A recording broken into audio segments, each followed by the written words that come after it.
এই তো পেঙ্গুইন কিনতে চলে এসেছে আমাদের বন্ধু বাঁধন এবং সামি। এই তো আমরা চলে এসেছি পেঙ্গুইন কিনে। এখন হবে শুধু কোপাকপি। এবার বাঁশ দিয়ে চুলা জ্বালানোর চেষ্টায় বাঁধন, সে কি পারবে? না, পারলো না।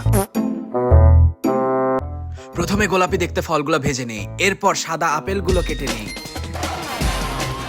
আপেলের উপর দিব কিছু চীনা বাদাম, তার সাথে কেরোসিন তেল। পটলগুলোকে চাকু দিয়ে কেটে নিচ্ছি। চোখের জলে ভাসিয়ে দিলাম পটলগুলোকে। এবার পেঙ্গুইনের মাংসগুলো দিয়ে দিব।